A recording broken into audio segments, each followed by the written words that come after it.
Good afternoon and welcome back to the Hidebound Convivium for July 31st, 2019. Today is Featured Content Day, and we will be reading an excerpt from Book 1, Chapter 5 of The Brothers Karamazov by Fyodor Dostoevsky. From The Brothers Karamazov. I must digress to explain what an elder is in Russian monasteries. I am sorry that I do not feel very competent to do so. I will try, however, to give a superficial account of it in a few words. Authorities on the subject assert that the institution of elders is of a recent date, not more than 100 years old in our monasteries, though in the Orthodox East, especially in Sinai and Athos, it has existed over 1,000 years. It is maintained that it existed in ancient times in Russia also. But through the calamities which overtook Russia, the Tartars, civil war, and the interruption of relations with the East after the destruction of Constantinople, this institution fell into oblivion. It was revived among us towards the end of the last century by one of the great ascetics, as they called him, Paisi Velichkovsky, and his disciples. But to this day it exists in few monasteries only, and it has been almost persecuted as an innovation in Russia. It flourished especially in the celebrated Kozelsky Optin monastery. When and how it was introduced into our monastery I cannot say. There had already been 3 such elders, and Zosima was the last of them, but he was almost dying of weakness and disease, and they had no one to take his place. The question for our monastery was an important one, for it had not been distinguished by anything in particular till then. They had neither relics of saints, nor wonder-working icons, nor glorious traditions, nor historical exploits. It had flourished and been glorious all over Russia through its elders, to see and hear whom pilgrims had flocked for thousands of miles from all parts. What was such an elder? An elder was one who took your soul, your will, into his soul, and his will. When you choose an elder, you renounce your own will and yield it to him in complete submission, complete self-abnegation. This novitiate, this terrible school of abnegation, is undertaken voluntarily in the hope of self-conquest, of self-mastery, in order, after a life of obedience, to attain perfect freedom, that is, from the self, to gain the lot of those who have lived their whole life without finding their true selves in themselves. This institution of elders is not founded on theory, but was established in the East from the practice of 1,000 years. The obligations due to an elder are not the ordinary obedience which has always existed in our Russian monasteries. The obligation involves confession to the elder by all who have submitted themselves to him and to the indissoluble bond between him and them. The story is told, for instance, that in the early days of Christianity, one such novice, failing to fulfill some command laid upon him by his elder, left his monastery in Syria and went to Egypt. There, after great exploits, he was found worthy at last to suffer torture and a martyr's death for the faith.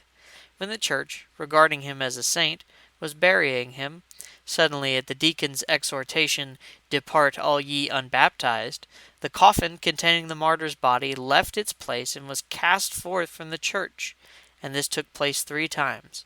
And only at last they learned that this holy man had broken his vow of obedience, and left his elder, and therefore could not be forgiven without the elder's absolution, in spite of his great deeds. Only after this could the funeral take place. This, of course, is only an old legend, but here is a recent instance.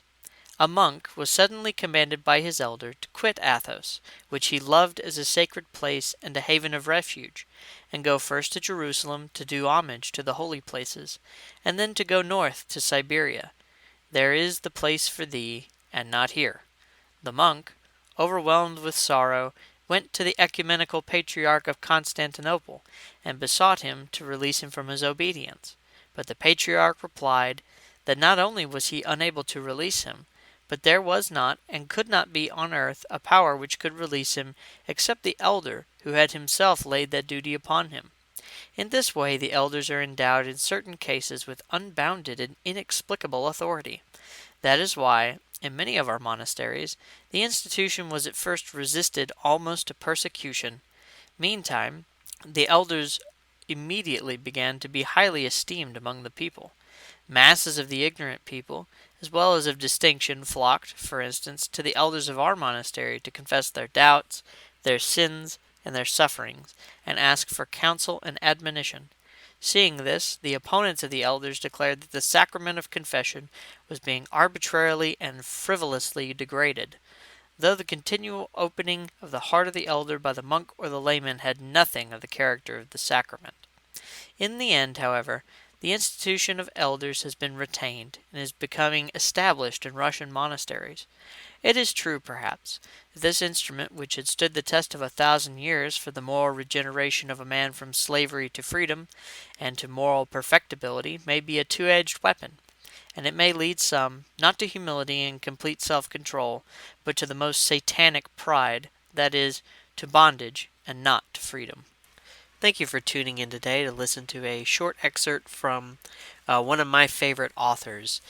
This excerpt is going to serve as sort of a foundational text or a background text for the essay that is going to be featured on Friday, which will be on the topic of spiritual fatherhood and the importance of godly men.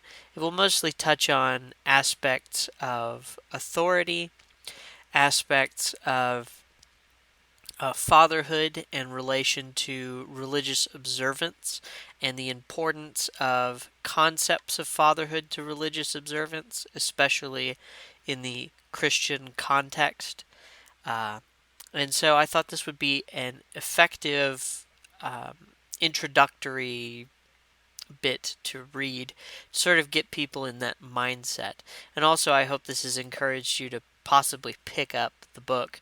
The Brothers Karamazov is quite a good book, and I would definitely recommend it. Those are my closing thoughts for today. Thank you for tuning in and listening. This has been the Hidebound Convivium.